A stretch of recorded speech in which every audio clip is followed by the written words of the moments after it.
If you'll bear with me, I'm going to begin this morning by taking you back on a little trip in history. One that begins in the year 1517, when a young man, aged 34, approached a church in Wittenberg, Germany, carrying a number of parchments on which he had scribbled 95 complaints or grievances against the Catholic Church. The young man was Martin Luther. He was a monk, a well-educated monk. Not to take that for granted, because many monks at that time and priests were illiterate, as was the general population. And he nailed those theses, as they are called, those 95 things, on the front doors of that church. And that too is common. You know, that is a place where if you wanted announcements for the community, the whole community would go to church. So everybody would see them.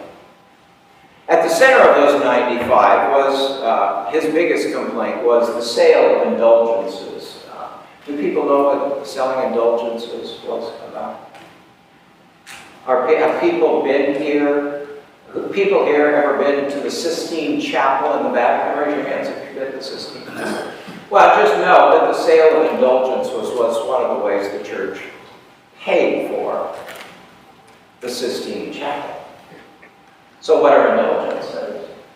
Well, they had this thinking, theological thinking. And remember, most people could not read, and the texts were in Latin, Hebrew, or Greek, so that made it even more unreachable. So the church had tremendous power. And in many ways, you will hear, and I don't mean this in a derogatory sense, but you'll hear many people who are raised Catholic say, well, we have a Bible, we just don't read it. Well, that's because the church, especially up until the time I'm speaking, the ones who could read it just told everybody else what it said and what they should take from that. And thinking that the church got from that, and in need of a good fundraiser, they said, well, you know, we've got these good people who have died and gone to heaven. You know, we have these saints in the church who have died and gone to heaven. And they were so good, and they've done so many good things, that they have leftover goods. They had more than enough to get into heaven. So they thought there was this treasure box at the front door to heaven that was loaded with their leftovers. And for the right amount of money, you could purchase your shortfall and buy your way.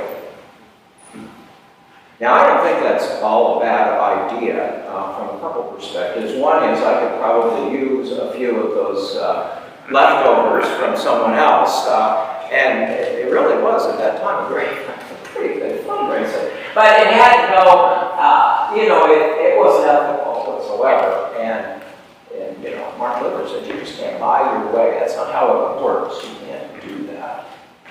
So he put these 95 grievances on the front of that church, hoping that he would call the church and its leaders to reevaluate, rethink, and examine what they were saying, what and why.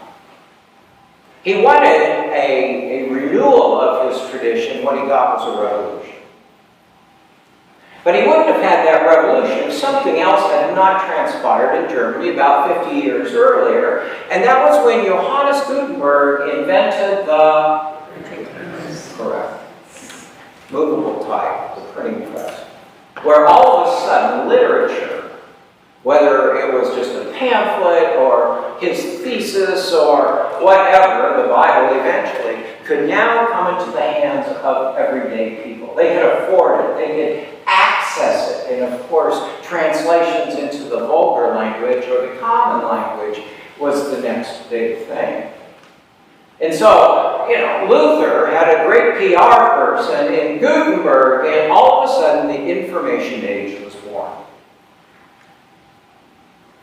Now, I've shared these two things because they not only illustrate what I wish to say, but I think they're probably as pertinent to us today as anything I've ever said. Because these things in that century, all of a sudden there are all these disparate things going on in society and the world, and everything from Galileo to the granted. All these things are transpiring, and suddenly a spark is lit and they converge. And a fire goes off that changes the world. The notion that you could read anything, that people could write their ideas, that you could look and examine and own a Bible for yourself and try to develop a faithful ethics and theology. It had been going on, kind of down under here, but now it was out in the open, it had exploded. And the result of this was kingdoms crumbled. Rulers were overthrown. The notion of nations and democracy began to emerge.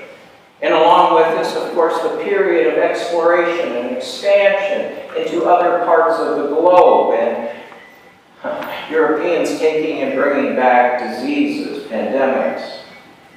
You know, the world, all of us, became the recipients of this. We take it for granted. But the one thing we have to lift out of that explosion, the one truth we have to take away is there was no turning back. That once this happened, you could try to turn the world back or change the world. And, you know, think of all the revolutions that were fought with the notion that the king spoke for God. Never went back. This was not new. I mean, this kind of epic in history was not new. It had happened many, many times. You can look back through history and you will find periods where these things come to fruition. And change, or the evolution of humanity, whether in society, economics, politics, or humanity, just grows at an exponential rate. And I share this because I think we are living in exactly that kind of time.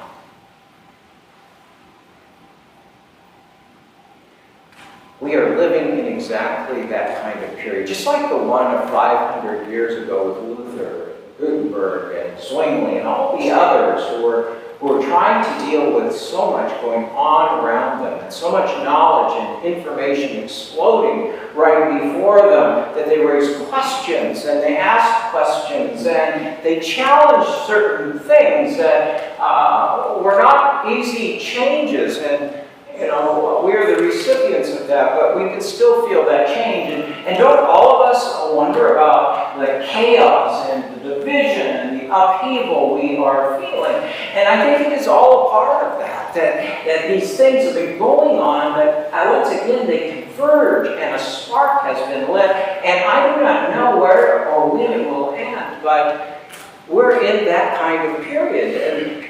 And we have to figure out what we do and how we live with it. You know, because this time, if the printing press sparked all this information, then think about what the laptop and the internet has done in our age.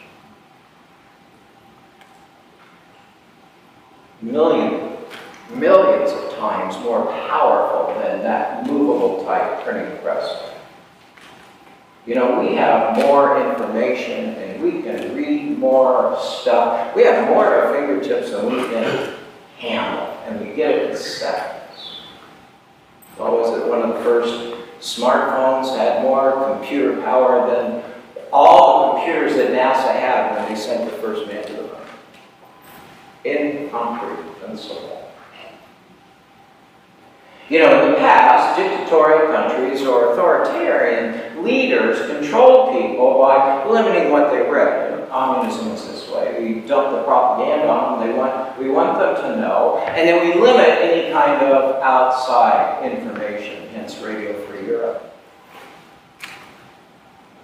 You know, today what the internet has done is flip that completely around. If you want to get at a country, you don't limit what they can get. You dump so much information on them they can't figure it out for themselves. Because that causes confusion, division, disunity, disagreement, and we are living I believe, in the crux of the society and technological collision, like the implosion that took place 500 years ago, and the explosion of what was to be. We don't know. We're just at that point where it's taking place. And I don't believe we will come to any sense of equilibrium soon. In fact, I believe in the not too distant future, the way we try to solve this dilemma is to merge humans and computers. I mean, I know people in this congregation right now who have things up in their brain to help them hear and help them do other things, right? I would guess that 50% of my people here are androids. You got a knee or a hip or, right? So what do? You know, I think the book is called 1200 Brains or something. It's written by neurologists around the world who are studying the brain and how it functions and how it works and so forth. And the one interesting conclusion that one of the neurologists came to is one of the challenges we have in our society is that, you know, we have two main parts of our brain. It's a lot of derivatives below that, but we have the primordial brain, which is the fight or flight, and then we have the other part of our brain that has evolved, but the part of our brain that we think with and do critical thinking with and have knowledge has not advanced at a pace to keep up with computers. And so we don't know what to do with all this, so the brains kick back to the primordial part, which is the fight or flight. So hence, how do we handle that? How do we deal with that? I don't know, but I do know the dilemma, the challenge, and the fluidity of our time and world. You know, I invented the smartphone. I'm surprised that some of you don't think that I did or had the wherewithal to do the job. Steve Jobs gets most of the credit. He just had better public relations. But the smartphone was invented when I was in Illinois, Barrington, at Good Shepherd Hospital, and I was riding up the elevator, and around me were technicians and nurses and doctors, and all of a sudden a pager went off, and everybody, and you know, doctors at that time probably had 3 pagers on their belt. Everybody in that elevator looked at their waist. Everybody. You know, the beginning of cell phones, the pagers, all that kind of stuff. And that was when the smartphone was invented, because I said to myself, being the great thinker that I am, these have to come together. The phone and the pager have to come together. And Steve Jobs took off and ran from there. But you know how reliant we are on our smartphones? Good or bad? You see what I'm saying? These things are going on, and we don't have a lot of control over them. We need them. Sometimes we curse at them, but they are a reality, and this evolution it just keeps happening.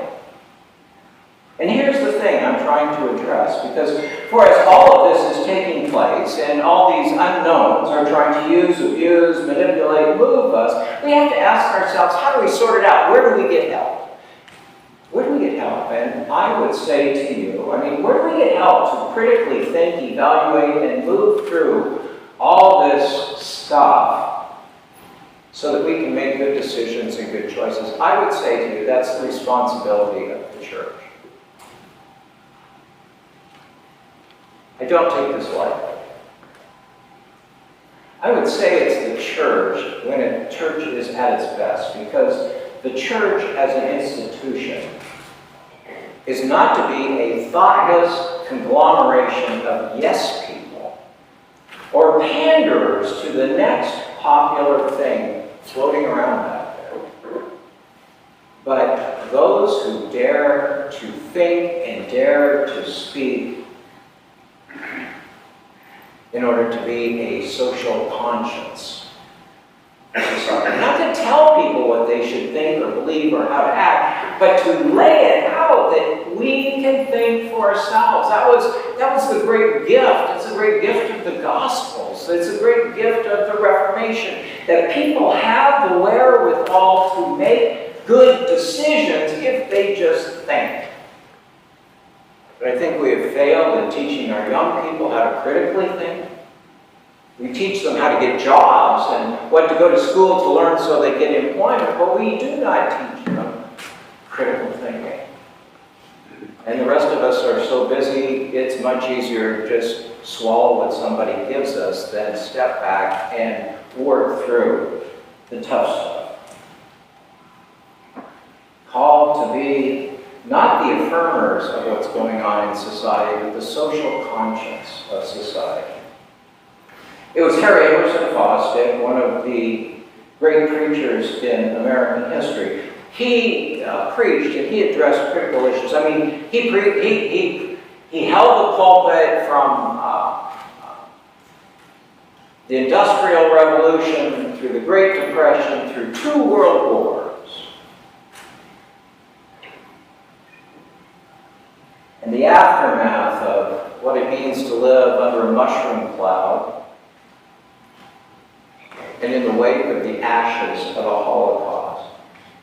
You know, what does the gospel have to say when things have changed that dramatically? The upheaval is so great. He said the responsibility of the church and the responsibility of the preacher is to never forget that we need to seek the truth that is relevant today by having the Bible in this hand and the newspaper in the other. That it's not just about us, but it's about how us live together with the other us's for the kingdom. To do this, not to use the Bible in opposition, but to help in understanding and transition, not to achieve popularity, reinforcing what people already believe and want their minister to affirm, but preachers who dare to address matters of life and death in which we all have a stake.